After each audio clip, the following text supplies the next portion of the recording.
Good evening. I think we're getting ready to start here. It's a very rainy evening in Manhattan, but we have some warm souls who've braved the weather. Welcome to yet another biography event. And I'm really glad to see people in person and not all those floating heads on Zoom. But we are also Zooming this, and it's going to be a terrific conversation.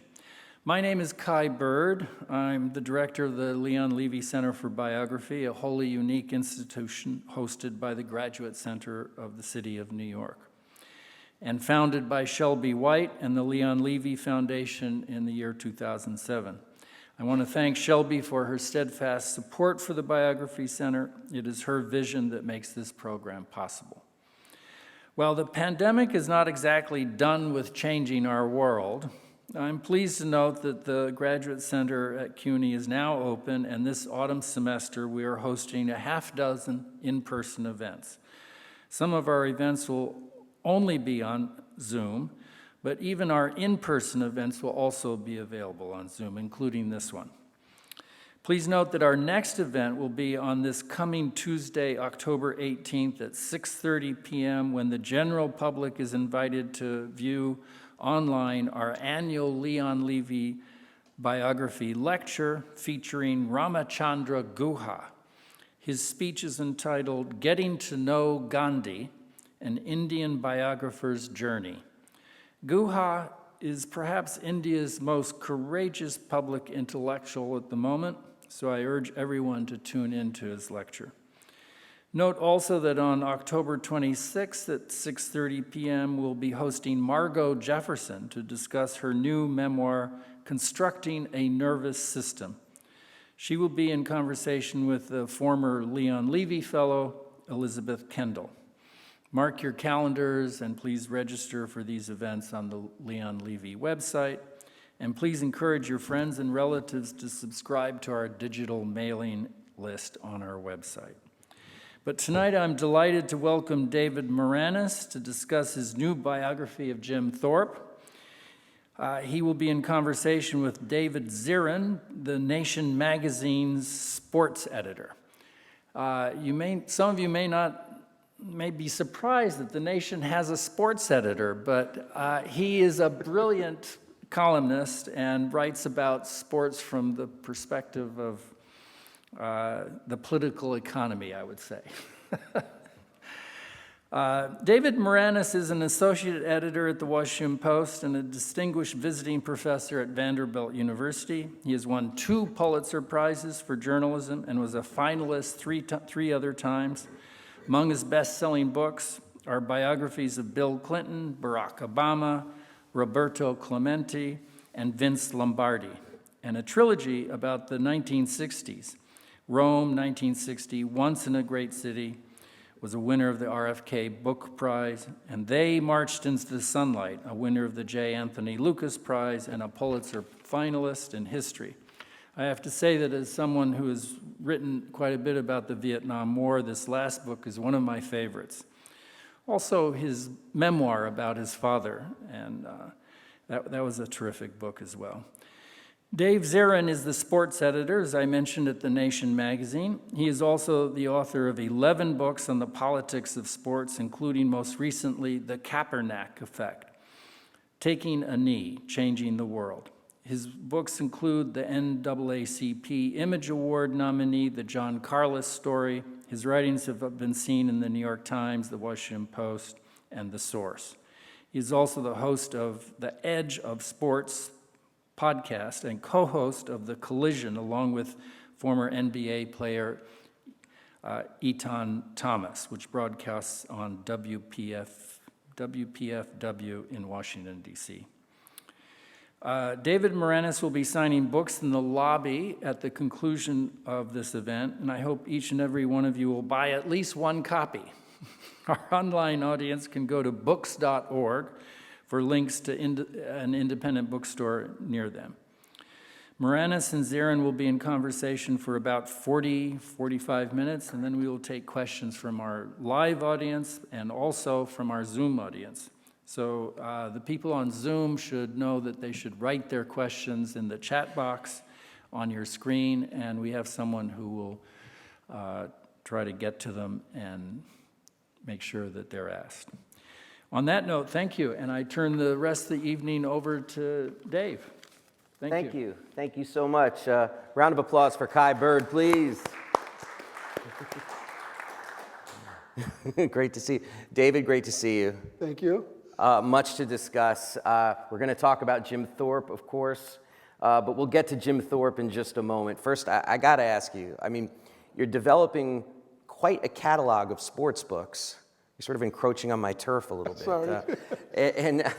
So I had two questions for you, because obviously you're a journalist who's covered the world 2 times around. Are you surprised at all, looking back on your career, that you've come back to sports as a starting point to tell these stories? And what role has sports played in the life of David Maraniss? I'm actually not surprised at all. My first job as a writer was covering high school football games and student protests. So I've always sort of had that mix in me. And, you know, unlike David Halberstam, who was always very generous with me, he would describe sports as sort of the toy part of, the toy department. And I always disagreed with him about that. I think that, I've written a lot about politics, but politics can be trivial and sports can be sociologically significant. So I never make that distinction in anything I've done. And I'm always looking for the drama and action of sports to illuminate something larger, sociology and history of this country and the world. The irony that Halberstam wrote these terrific books with sports as the center of it, that were very expansive about the broader world. I agree. I don't know why he said that, but he did. And, he'd say he was taking a break from his serious work. And I never felt that way. And let's talk about your books with athletics as a backdrop, particularly the ones that the starting point is an individual, Lombardi, Clemente, now Thorpe. Is there a common thread in terms of the people that you look to write about? The common thread is that they transcend sports. With Lombardi, it was not just this fabulous football coach, but a chance to write about the mythology of competition and in American life, and what it takes and what it costs, as well as leadership. With Clemente, it was not just a beautiful ball player, but a way to write about the Latino experience on the mainland. And more than that, so many sports figures are called heroes, and almost none really are. Clemente was pretty close. His motto was, if you have a chance to help others and fail to do so, you're wasting your time on this earth. And he died living out that motto, trying to deliver humanitarian aid to Nicaragua after an earthquake, when he heard that the strongman dictator Anastasio Somoza was holding aid to the people. And so along comes Thorpe, who I sort of, it's easy for me to call these things trilogies. They're always after the fact. I say, I wrote a trilogy.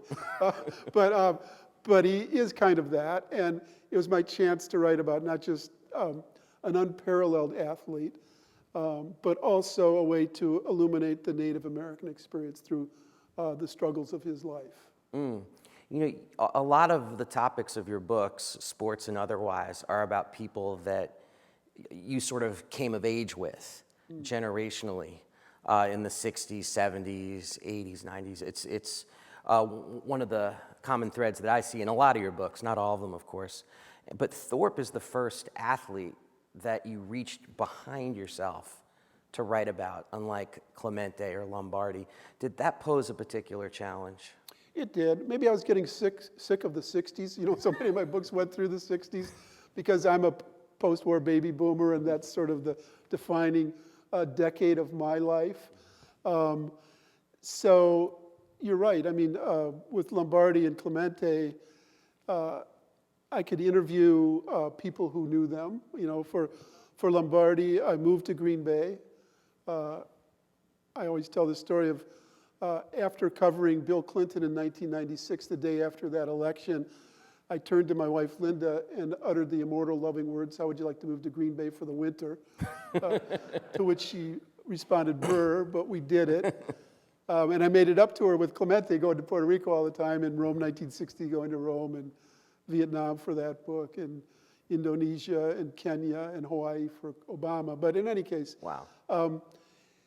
This one was different for several reasons, and one of them was COVID, because I went to Oklahoma, but I couldn't really root myself there the way I wanted to, because Oklahoma was kind of a dead center of COVID. I didn't get to Stockholm because of the same reason. Going back, I couldn't interview any contemporaries of Thorpe. He was born in 1887, died in 1953.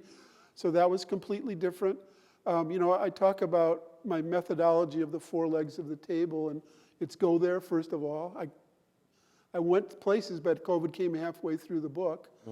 Do as many interviews as you can. For my Bill Clinton biography, I interviewed 450 people. For this one, it was maybe 20, and they were all sort of on the fringes because nobody really knew him that I was interviewing. The third is archival research, and for that I could do it. And this book, more than any book I've done, relies on archival research. I went to a lot of places, ranging from the Beinecke Rare Book Library at Yale, which had all of the papers of both the founder of the Carlisle Indian Industrial School, which is at the center of my book, and of the Native American novelist and Scott Momaday, who was obsessed with Thorpe and Carlisle, and so his papers were fascinating to look at as well. To the University of Illinois, which had the archival papers of Avery Brundage, who's one of the villains of my book, the head of the IOC, who kept for decades denying Thorpe his due. The internet is a force for horror and wonder. And one of the things that researchers appreciate, with one caveat, is how much has been digitized now. So the entire government records of that boarding school are digitized, which made a huge difference. And even the digitization of newspapers. I could go all the way back to 1833, when Black Hawk was being paraded through the East Coast. Black Hawk is from the same nation as Jim Thorpe, the Sac and Fox Nation. And look at newspapers from 1833 that were covering that event, which would have been really, really difficult without the digitization. So in those ways, it was really the archival research that made the difference for this one. Amazing. And I want to get to a little more about that research, but I feel like the first question always has to be, why Jim Thorpe? I mean, just say that you're at a point where you could pretty much say, this is what I want to write about, and your publisher will be like, okay, sounds good, David, go for it. Maybe. Okay. but I actually had a fight to do the book about my family. Oh. Whereas the publisher jumped at this idea right away. Okay. So, yeah. So for you, what was it about Thorpe that stirred your interest? Well, as I write in the preface, it was more than 20 years ago, Dave, when I was on a book tour for They Marched in the Sunlight, and I was in Denver, and after I spoke, this gentleman came up to me. He was from the Oneida Nation in Wisconsin. He had a sheaf of papers, and he said, Dave, I've got your next book, Jim Thorpe. And I politely said, I don't take ideas from other people. I have to be obsessed with a story to do it myself. I'm working on a biography of Roberto Clemente. Thank you very much. But he planted the seed. And at one point, when I was thinking about a third sports book to write about, I thought I was going to write a book about Billie Jean King. She had called me. She wanted me to do a book, but she wanted to control it, and I don't do those books. So I couldn't do that one. And the Thorpe seed sort of came up, and I realized that it fit the pattern of Lombardi and Clemente. And another thing is that... I'm sorry, how did it fit the pattern of Because Lombardi? it was larger than sports. Gotcha. It had the drama of sports, but I could write about something really... I'm not... Like when I wrote the book on Vince Lombardi, people would say, well, write a book on Woody Hayes or Bear Bryant. They didn't get it. That's not why I did the book. And similarly with Clemente, it wasn't just that I wanted to write about a baseball player. I wanted to explore certain themes. And so Thorpe allowed me to do that. And, I was a mediocre at best student when I was young, but I've considered my whole career a graduate school, and I love to learn about new subjects, and this offered me that opportunity.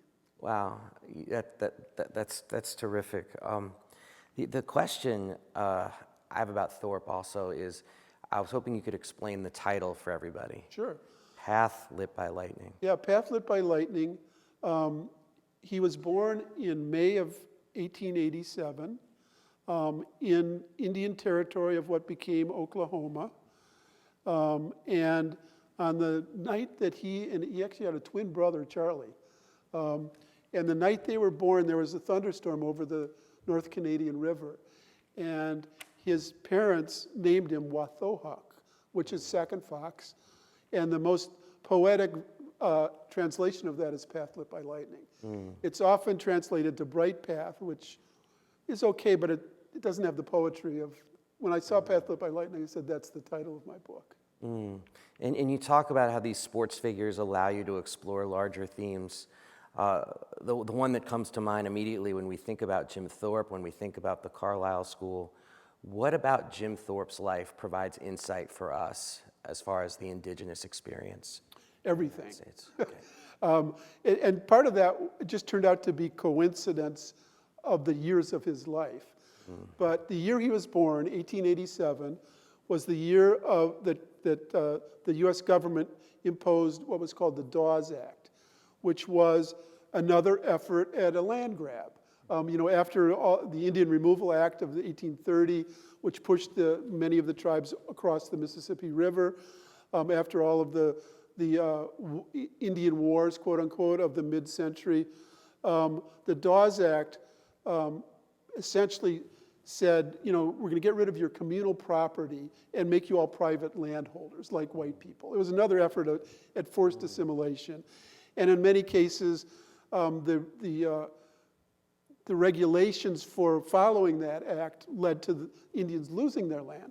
So the Oklahoma land rush, which people know about, was essentially a land grab. It was white settlers moving into what was Sac and Fox and Potawatomi and Cherokee territory in Oklahoma. And that's the year he was born. The year he died, 1953, was the year when Congress briefly imposed a detribalization act to try to get rid of all tribes, to make them not officially recognized anymore. Luckily, that didn't last for more than a decade. But those are the benchmarks of his life. And in the middle, you have the Indian boarding schools. And Thorpe's life tells that story of those boarding schools, mostly for the worse, some for the better. And let's talk about that for a second. The Carlisle schools. Can you explain for folks here who haven't read the book, what were the Carlisle schools and how did they intersect with the life of Jim Thorpe? Well, the Carlisle Indian Industrial School was the flagship government Indian boarding school. And it was a complete effort at forced assimilation and acculturation. It was founded in 1879 by a military officer, Richard Henry Pratt, who thought he was being enlightened. And the notion was, this was only 3 years after the Battle of the Little Bighorn. So the first students at the school were Lakota Sioux, who had fought against Custer and many of the other wars. And the effort was to make them white. So at the school, all the students could not practice their religions, could not speak their native languages, had their hair cut, their braids shorn, and dressed in the uniforms of the U.S. cavalry. All of this is a form of forced assimilation. That was the effort of that school. There were other government-run boarding schools in various states in the Midwest and Kansas and the West. There were many privately run boarding schools. That's why you've read about the Pope going to Canada to apologize for the schools there. Those were Catholic run. Many in the U.S. were as well, and also Quaker. So a lot of these people running these schools thought they were doing the right thing. They were saving, the motto of the Carlisle School was "Kill the Indian, save the man." So they thought that by getting the Indianness out of these young people, they could survive in white America. And that was the whole theme of those schools. What role did football play at the Carlisle School? Well, football was a part of that assimilation process. This was an era when the best teams were not Alabama and Oklahoma and Ohio State. It was Princeton and Penn and Yale and Harvard and West Point and Syracuse. And especially those Ivy League schools, it was thought that they could rub off on these wild Indians and be part of that assimilation process. Of course, as you know, it's a complete joke because those Ivy League schools played really dirty football. They're the ones who invented the flying wedge and all of those other, killer parts of football in that era, which was so violent that eventually Teddy Roosevelt had to intervene to try to save the sport, and make it a little less violent, which is another sort of thread of everything that I write about, which is the fallacy of the innocent past. We're always looking for some golden era when things were clean and clear and innocent, and it never was. And football was dirty now. It's corrupt now. It's violent now, and it was then, even more so. And yet, at the same time, I don't know if it was at the Carlisle School. Maybe you could correct me on that. But there was one of the most famous, consequential football games. Oh yeah. Of the 20th century. No, it was, and I call it the greatest act of athletic retribution in American history. It was November 9th, 1912, at West Point. At West Point. On the plain. Yeah. It was before Michie Stadium was built. It was about a mile from the memorial for Custer, and it was the Army against the Indians, and the Indians won. They thumped them 27-6, and Thorpe was the star of that game. That was his final season at Carlisle. And on the Army team, on the bench was Omar Bradley, and playing linebacker and running back was Dwight David Eisenhower. And before the game, Eisenhower and a teammate had conspired to try to knock Thorpe out of the game. Another example of how dirty it was then. Eisenhower acknowledges this later in several ways. So they thought they could hit him high and low and concuss him and knock him to the ground, and he'd be out of the game. So they did, and he was groggy, after they hit him, but he got up, and eventually he knocked Eisenhower out of the game. Wow. But that, on a level playing field, that was an incredible feat. Most game, sports events don't have any larger meaning. It's just athletes competing. That one really did.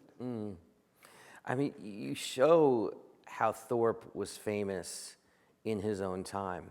And I have a question about how that fame was translated and received by white society, by U.S. society. Like, how did they understand Jim Thorpe? But before you answer that question, could you just thumbnail Thorpe's greatness on the athletic field, just in case people don't know? Yeah, no, I mean, as you know, it's hard to compare athletes from different generations. It's also foolish, in my opinion, because you can only really compare them with their contemporaries. Right. Differences in training and equipment and, diet, everything. But Thorpe did things that have never been done since. He was not only a gold medalist in the decathlon and pentathlon in Stockholm in 1912. He was an All-American football player at Carlisle. He was the first great professional football player. He was the first president of what became the National Football League, and he was a Major League Baseball player. So that trifecta has never been done. There are other great all-around athletes, but no one did what Thorpe did. And so he had this fame, he had this platform. It must have been quite lonely as far as indigenous people at that time having that kind of platform and stature. But how is he understood? How is he translated through the media to white America? I would say in many ways the same way that all Native Americans were, which is that they were romanticized and diminished at the same time. That's the history of the treatment of the indigenous peoples. You know, white America always sort of wanted to latch onto some Indianness, you know, claiming that they had some Native American blood. You would never hear that with an African American, right? So it's different in that sense. But yet they're diminished in so many ways. Every Native American athlete was called chief. They weren't chiefs, but that was part of it, you know, the big chief. They were all, every event, they were on the warpath. They were taking scalps. You know, so that's the way Jim Thorpe was regarded as well. So the sports writers of that era, even while writing all of those stereotypes and diminishing him, were also thinking they were championing him. In other words, the sports writers liked Thorpe, and they would write about him. You know, Grantland Rice, who was the sort of central myth maker of the golden era of sports writing, wrote about Thorpe more than he wrote about Babe Ruth or Jack Dempsey. That's remarkable. That's remarkable. And Grantland Rice also Vanderbilt connection to you, Yes, correct? right. Yes. You mentioned earlier about research being one of the legs on the table. Research for doing Archival, yeah. What did I say? Archival research. I mean, Archival research is research. everything. Yeah. Right, right. But I guess I mean, like I was moving more towards the in-person part. Okay. Where I mean, because this is something that you do. You go to the places. Yes. Is that a you thing, or is that an advice for young writers? Well, it's certainly not. I mean, it's advice for young writers, of course. I mean, you know, Robert Caro was another one of my models, and you know, he moved to the hill country of Texas to begin his research on LBJ. And before I started my first book, I actually spent time with Taylor Branch and Robert Caro and said, how do you do it? And they both gave me a full day of just talking about both how they did the research and all of those different ways of doing it. So I'm not the first one to do anything. Caro's other motto is turn every page, which is really important and really hard. You know, if you're in an archive and you spend hour after hour and maybe not finding what you're looking for, but then there's a little bit of gold at the end of those hours. And so you just have to keep looking for it, and that's another part of it. Panning for gold. Taylor Branch, of course, the writer of Parting the Waters, that's part of the Amazing King biographical And by the trilogy. way, the advice he gave me, I said, how do you organize? And he used index cards. So for my first book, Clinton, and I think my first 3 books, I used index cards. Wow. You know, I'd have like 10,000 index cards in little shoe boxes, organized by chronology and theme. Wow. I finally got past that. I'm still kind of anachronistic, but You got a laptop finally. yeah. Yeah, it's that. God, Robert Caro. I just started the LBJ, so it's very much on the brain right now. Could you talk a little bit about Thorpe's personal life? And I wanted to also ask you that there are some debates in biographical circles about how important that even is when discussing somebody's life and biography, like what they do behind the closed doors, the relationships that they had. How much do we know about Thorpe, and how important do you think that is to getting the full picture? Well, I think any good biography, I mean, within certain limits, it's essential. I mean, the whole point of why I write a biography is try to explain why someone is the way they are, the forces that shape them. Well, what shapes people? Culture, geography, and family, more than anything else. And so, you know, and the culture part of it is that he was Native American, and so the context of all of that, the family, his father, as I said, was Sac and Fox, and his parents told him that he was the reincarnation of Black Hawk. That, you know, his grandmother on his father's side was probably the grandniece of Black Hawk, and so there was always that connection. His father was also a ruffian who had 5 wives and 18 kids, and sold bootleg liquor from the back of a wagon. Thorpe lost his twin brother at age 9 when a disease swept through the first boarding school they were at. So that sort of starts a whole pattern of loss in his life, which is personal but important. I think, Thorpe was orphaned at age 16 when his father died, after his mother had already died.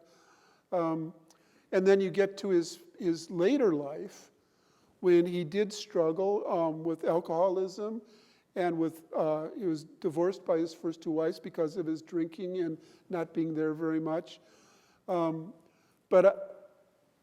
I thought that a lot of his struggles, some of which were of his own doing, many of them of society's treatment of him, illuminated the larger Native American experience. In other words, they're not just incidental, they're at the core of who he was and explaining him. So,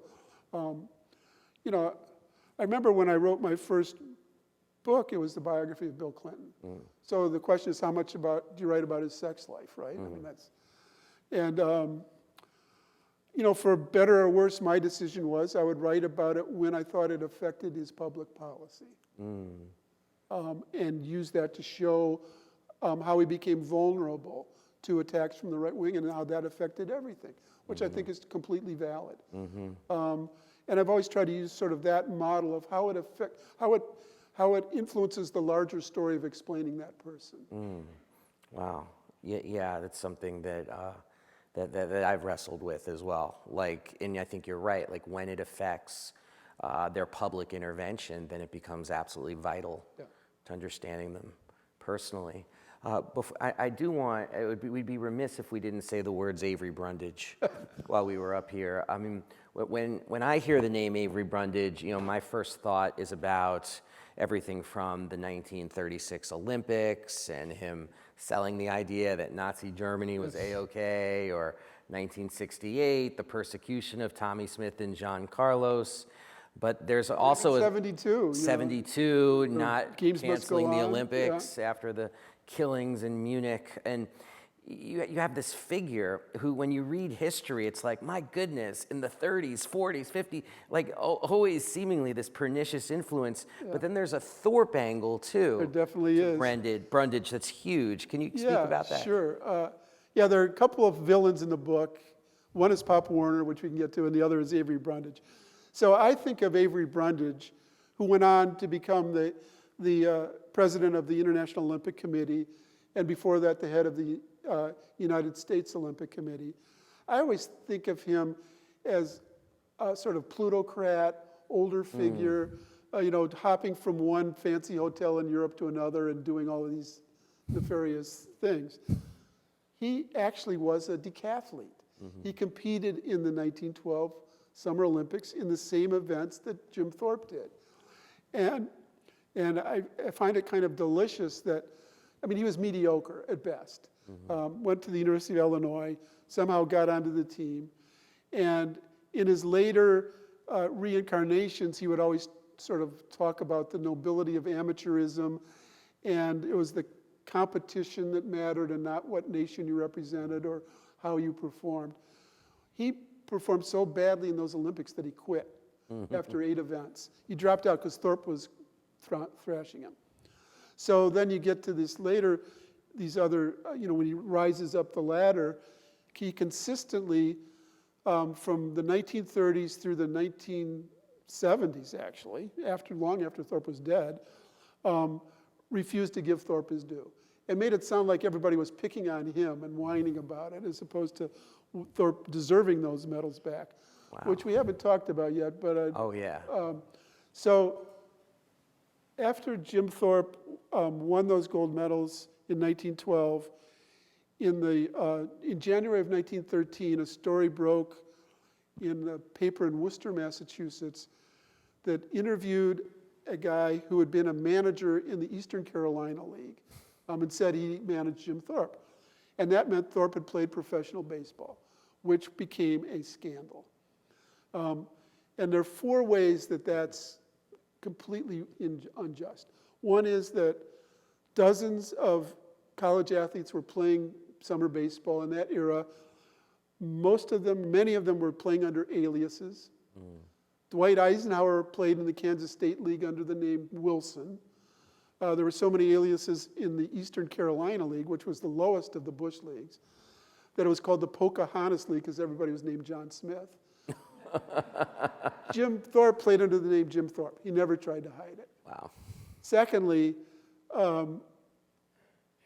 Pop Warner, who was his coach at Carlisle, the superintendent at Carlisle, Moses Friedman, and the head of the American Olympic Committee and of the Amateur Athletic Union, James E. Sullivan, all three of them knew exactly what Thorpe had been doing and lied about it to save their own reputation.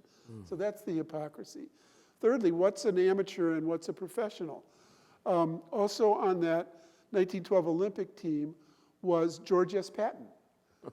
Another future general comes into the story. And he competed in what was called the modern pentathlon, which was all military events. It was fencing, target shooting, and equestrian. Wow. And he was being paid by the Army to train for those events. Is he a professional or an amateur? Thorpe was playing baseball, which had nothing to do with the decathlon. The entire Swedish team, national team, was given a leave of absence 6 months before the Olympics began with pay to train. Is that a professional or an amateur? And as it turned out, the entire Carlisle football team, like many college teams during that era, was getting money under the table. Are they professional? You know, so Pop Warner knew exactly what was going on. And then finally, there was a technical injustice, which was the rules of the Olympics then said that to challenge someone's amateurism, it had to be filed within 30 days of the end of the Olympics. And this story broke 6 months later. So in every possible way, morally, hypocritically, and technically, what happened to Jim Thorpe was wrong, but Avery Brundage would never acknowledge it. And I feel like to ask this question is to answer it, but does that happen to Jim Thorpe if he's not an Indigenous athlete? You know, I'm reluctant to go that black and white on it, but probably not. He was a fall guy for a corrupt system. It was easier to do it with Jim Thorpe than any of the other athletes, absolutely. Wow, and we'd be remiss like if we didn't put a bow on this with Jim Thorpe's records just recently. Just this year, Just 110 this year. years too late. Right when your book comes out. Well, a month before. I had Yeah. nothing to do with it, but it wasn't bad, you know. You know, just like the boarding school issue has come back into the news with the Pope going to Canada and the Secretary of Interior, Deb Haaland, making the whole study of the boarding schools an important re-examination going on right now. That also got into the news, yeah. And you know, this last question is kind of a little bit selfish just for me here, but you know, I'm always interested in the politics of these people and how it shapes their lives. Sure. Did Jim Thorpe have a politics throughout his life, whether around Indigenous issues or where he wanted the country to go? He was always very strongly identifying himself as Native American. And there was one period in his life where that was most evident. After his playing career was over, he ended up in Southern California and got into the movie industry on the fringes of it. So he actually acted in about 70 movies, or quote unquote acted. You know, he was a bit player, an extra, even though sometimes the promotions would say starring Jim Thorpe or with Jim Thorpe, you could barely find him in the movie. But he was directed by John Ford and Frank Capra and every other famous director. He acted with every famous Hollywood star of that era. But most importantly, he became the spokesperson for about 200 Native Americans who lived out there who wanted jobs in the industry. And they weren't getting them because the studios were hiring white extras and putting war paint and grease paint on them. And Thorpe said, you know, hire us, and also was speaking out against the negative stereotypes of many of those movies. And so that's the point in his life where you see him as the most assertive. But interestingly, Dave, his children and grandchildren became much more politically active. And one of his daughters, Grace, was the spokesperson for the American Indians who occupied Alcatraz. And several of his great-grandchildren are leading sort of a back to the earth movement in Oklahoma and elsewhere. Wow. So, the legacy is one of political activism, more than him himself. Was Jim Thorpe a hero? Not like Clemente, but in one sense, yes, to his people. And that's part of the mythology. But myth can be important in making people feel proud of who they are. And so, for this book, I've traveled to a lot of Indian country, to the Oneida Reservation in Wisconsin and to Oklahoma and elsewhere. And you feel that palpable sense of how important Jim Thorpe is to them.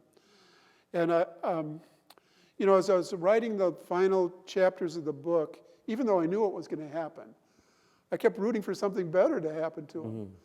And so I started thinking, well, is this a tragedy or not? And then I thought about why I wanted to do the book in the first place. And that was to illuminate the Native American experience.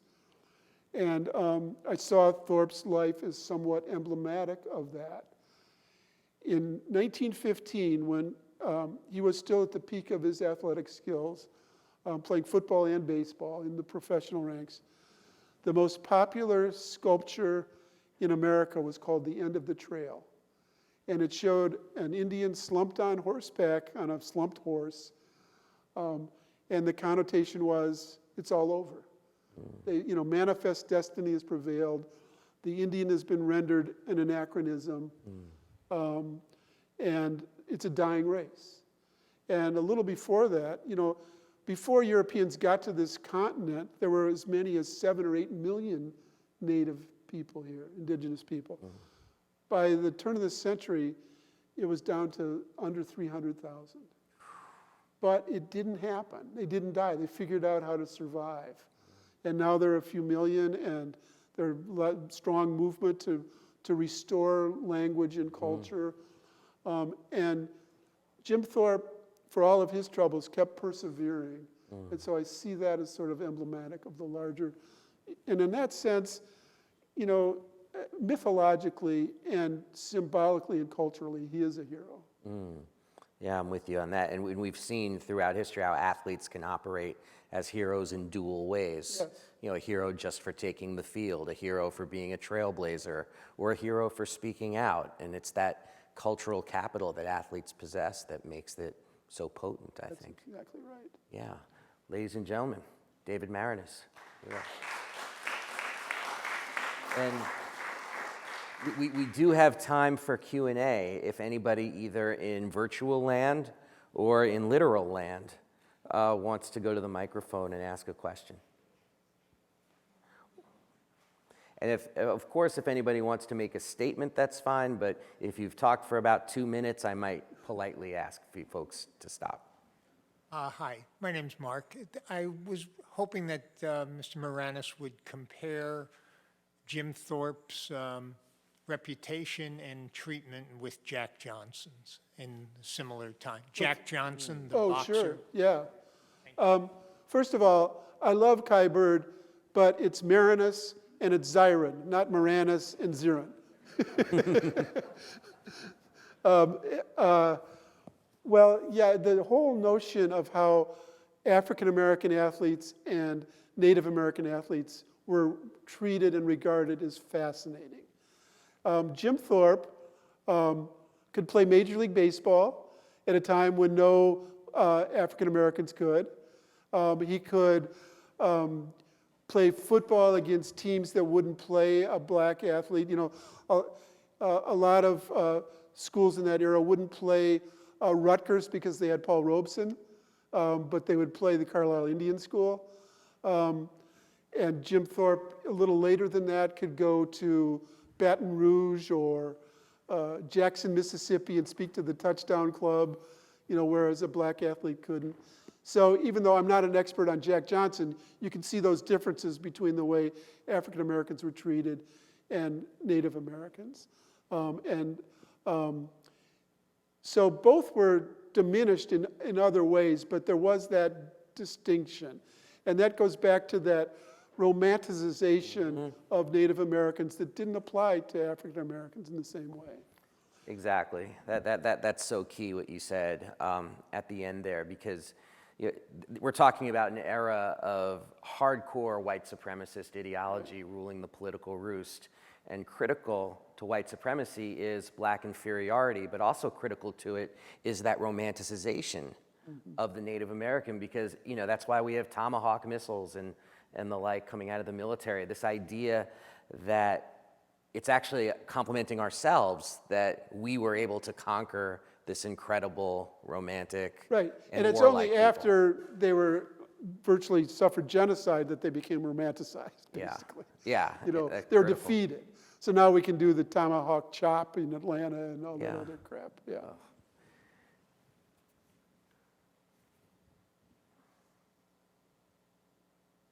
Well, this has been fantastic, so thanks for coming.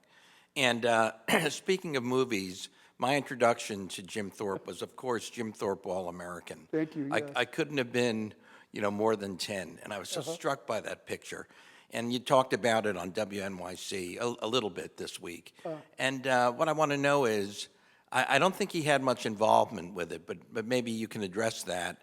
And what was it about 1951 that sparked the interest in Thorpe at that time, and in a very serious film about Native American life in our country? And in terms of the personal aspects, his alcoholism was treated, very, very directly, starkly. And I wondered if you could say a little bit about his alcoholism. He didn't live in an age when people got help necessarily. So could you speak about that as well, please? Yeah, thanks for asking that question. There's an entire chapter in the book about that movie. He was played by Burt Lancaster, the movie star, not Native American, but a good athlete who was an acrobat and could do many of the events of the decathlon fairly well. The director was Michael Curtiz, who directed Casablanca. A lot of people have come up to me over the course of my book tour and said, I learned about Jim Thorpe in fourth grade when I read a book, or I saw that movie. And it's interesting that people who saw the movie saw it as a sympathetic movie and were drawn to Jim Thorpe because of that. And the truth is, it is sympathetic, and it's by far not the worst athletic biopic ever made. It's actually okay, but it's wrong in every respect. Starting with the fact that you see Thorpe at the beginning in Oklahoma, and the San Gabriel Mountains of California are in the background. And that's just the beginning of all of the chronology that's off, including even the parts about his drinking. Anyway, all of that's wrong. But the most, to me, the most inexcusable aspect of the movie is that the narrator, and in a sense the white savior of the movie, is Pop Warner. And Pop Warner, when you read my book, is a villain. I mean, he mentally and physically abused his Native American players at Carlisle. He was corrupt there. He later went on to be a Hall of Fame football coach, and all of the youth football leagues are named Pop Warner leagues. I don't think they know about that history from Carlisle. It sort of was whitewashed after that. But the movie did try to deal with the issue of his struggles and his alcoholism. And he had nothing to do with the movie. He was paid minimally as a consultant, but they really didn't want him around when they were filming it. Do you have any theories to take this part of the question about why 1951? Well, he originally signed an option in 1931, so it took 20 years to make. And it went through various studios. I'm very familiar with that. My motto is all of my books are in various stages of not being made into movies. I mean, that happens to all authors. But in any case, by 51, the pressure to restore his medals was growing again. Grantland Rice had been on this campaign for years, as had his third wife, Patsy Thorpe, to get those medals restored. And I think that Curtiz, the director, liked to write about direct stories about underdogs. And Lancaster wanted to play Jim Thorpe, so I think that's, it takes a star and a director to make something actually get done. Was there any political impulse in that year and in that period that the picture was made? Well, that's interesting because, Let's give a different portrait. well, 1951 was the heat of the McCarthy era. I don't think it was trying to draw on that, the fear of the other that McCarthy was generating, maybe somewhat of a response to that a little bit. But I don't think there was anything directly related to the making of that movie. I think that a decade earlier there was a biographical movie about Knute Rockne. And that one was definitely playing into sort of it was right, when the war was about to start, and it was trying to sort of honor the immigrant society of the melting pot of America and all of those themes. But I don't know that there was any political meaning to the Thorpe biography. Maybe just a tad of Cold War propaganda, like, look at us, we indigenous people, we're not the victim of a genocide, but are part of the American fabric. I don't know. Now I'm reaching. Yeah, I'm not sure because... I love film history, so I like it. No, but I think that so there's a funny letter I have in the book where Thorpe's third wife writes about it, and she says, Lancaster's actually pretty good, even though he's a communist. See, that's In terms of political attitudes towards Indians, we're before the 60s and AIM and that sort of thing. So, is there any undercurrent about, putting Indians in a political life where they'd be helped and I don't think so. have attention brought to Well, maybe, but it made Carlisle sound like it was this wonderful place. yeah. So it was wrong about all of that stuff, but it was naively wrong. It's possible. I didn't find any evidence of that, honestly, but it's possible. I'm imagining you with one of those reviews on like the Sunday Times that's saying like, there are worse sports biopics. David Maraniss. Yeah, especially Babe Ruth's. William Bendix, Yeah. the worst. Yes. Couple of questions from Zoom. I'll just say both of them quickly. One is, did Thorpe himself have any heroes or models, political or athletic? And the second is, his athleticism, is it something you consider largely genetic gift, or did he train it? Was it trained up, or was it something that was kind of there from the beginning and more or less? Yeah, those are both great questions. On his role models, when he was, so he went to 3 different boarding schools. First, the Sac and Fox boarding school in Oklahoma, where his twin brother died. Then he went to the Haskell Institute in Lawrence, Kansas. And he was just a shrimp then, 11 and 13 years old. But he started to love football there, and his first hero was an Oneida football player named Chauncey Archiquette, who was the star of the Haskell football team, which was pretty good. And Archiquette sort of took little Jim Thorpe under his wing and gave him his first football, which was made of sort of leather straps and some cotton stuffed inside. His other, I wouldn't call him hero, but model in some ways was his dad. As much of a ruffian as Hiram Thorpe was, Jim Thorpe said that he was the strongest and most energetic person he'd ever seen in his life. And he would tell stories of going hunting with his father when he was 9 or 10 years old, and they would walk 20 miles, stalking deer. And the way he told the story, his father would shoot a couple of deer, put them on each shoulder, and walk back 20 miles. He was that strong. So he said, nobody I ever encountered in my entire athletic career was like my dad. And remind me of the second question. Natural gifts Natural versus gifts. training. Yeah, that's really important because Jim Thorpe, like so many minority athletes, was described as just a natural. He didn't have to work at it.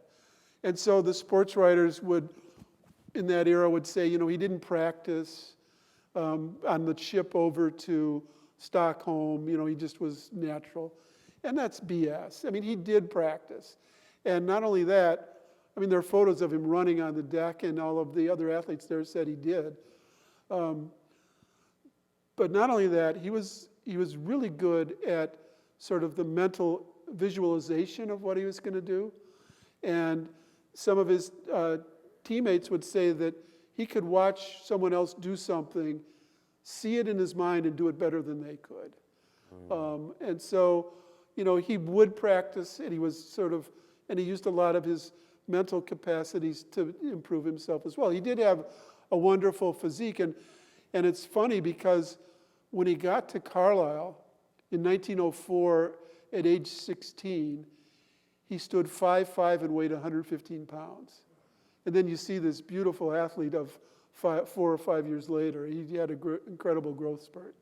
But he did have almost a perfect physique for being an all-around athlete. He was fast, strong, lithe. It allowed him to do so many different things well.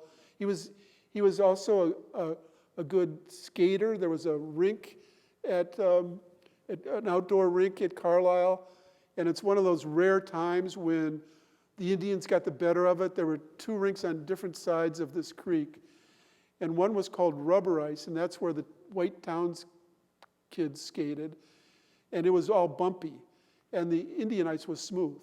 So that's the one thing we had better than them. But he was a great skater. He was a good swimmer. There was one summer when he was playing baseball up in Massachusetts, and he saved 4 people from drowning. So he was a good ballroom dancer. He was even said to be good at marbles. So he had it all in that sense. But he had to practice. Marbles. That's right. One more time, please, for David Maraniss. And thank you so much to the Leon Levy Center for Biography for hosting this wonderful event. Let me tell you what's happening now. We actually aren't just talking about this book. We have this book on the premises. I know that's a shocker, but it's here on site. And I'm sure if folks ask nicely, David Maraniss might sign a copy. No author would ever refuse that. No, that's true. It's the best part. And so we have books out there. Perhaps, Kai, you could tell us the best way folks should line up. Or Awesome. So thanks, everybody, for coming out. And go Jim Thorpe.